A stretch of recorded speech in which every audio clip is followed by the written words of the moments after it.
वहीं बाड़मेर जिले में डीएमएफटी फंड के वितरण को लेकर के बड़ा विवाद खड़ा हो चुका है। शिव से निर्दलीय विधायक रविंद्र सिंह बाटी ने जिला प्रशासन पर गंभीर आरोप लगाते हुए हाईकोर्ट में याचिका दाखिल की है। उनका कहना है कि शिव विधानसभा को मिलने वाला फंड काटकर गैर खनन क्षेत्रों में बांट दिया गया, जो क्षेत्रवासियों के हक का हनन है। कोर्ट ने इस मामले में सुनवाई करते हुए जिला प्रशासन को नोटिस जारी कर 4 हफ्ते में जवाब मांगा है। वहीं डीएमएफटी फंड खनन प्रभावित गांव के विकास के लिए होता है और इस बार 103 करोड़ रुपए स्वीकृत किए गए, जिसमें सबसे ज्यादा 65 करोड़ बाड़मेर को, जबकि शिव को सिर्फ 18 करोड़ ही मिली।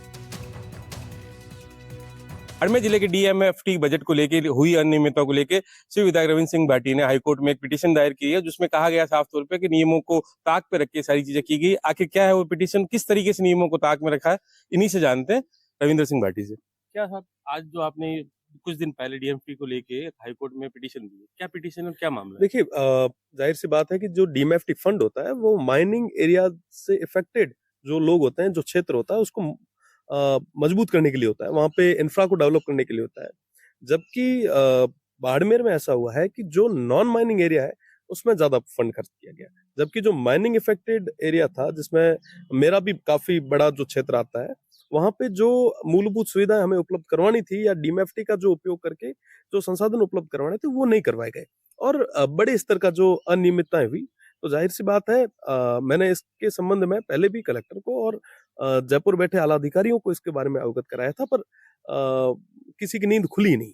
तो जाहिर सी बात है, मैं एक वकील हूँ और मेरा धर्म बनता है, मेरे तमाम उन लोगों को लेके जिम्मेदारी बनती है, तो मैं हाईकोर्ट की न्यायपालिका की मैंने शरण ली और न्यायपालिका ने इनको स्पष्ट रूप से कहा है कि आप एक निश्चित समय में अपना जो जवाब है वो हाईकोर्ट के सामने रखें। निश्चित रूप से जो अनियमितताएं की है ये सामने आनी चाहिए और जो लोग जिनको ये फंड मिलना चाहिए, जिनके डेवलपमेंट के लिए फंड बना है, उनको पूरे तरीके से इसकी भागीदारी भी मिलनी चाहिए।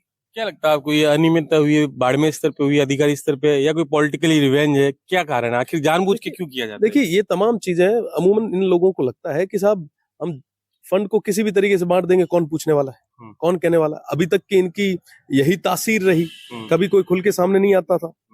जाहिर सी बात है कि साहब ये लोग मेरे हैं, इन लोगों ने और शिव की देवतुल्य जनता ने मुझे आशीर्वाद दिया है, एक इंडिपेंडेंट के रूप में भी आशीर्वाद दिया है, तो मेरी जिम्मेदारी और ज्यादा बनती है।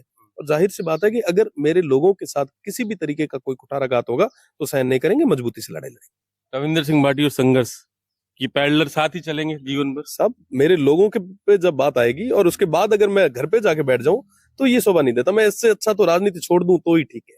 बीच बीच में खबरें आती है सुलह की, फिर कुछ ना कुछ ऐसी बात हो जाती है, फिर आप एकदम प्रबल आप विपक्ष का भूमिका निभाते। जनता के हित में आप करें, हम आपके साथ हैं, पर कहीं अगर हमारे लोगों के साथ में किसी भी तरीके का कुठाराघात होगा, जाहिर सी बात है लड़ेंगे, इसमें कोई इब्बट नहीं है साहब। ये मेरे लोग हैं, इन्होंने हमें बड़ी जिम्मेदारी दी है, इनके राइट्स को प्रोटेक्ट करना हमारी जिम्मेदारी है। और आज की डेट में अगर हमारे रहते हुए हमारी आंखों के आगे इस तरीके से अगर हमारे लोगों के साथ में गलत होगा तो मैं सहन नहीं करूँ।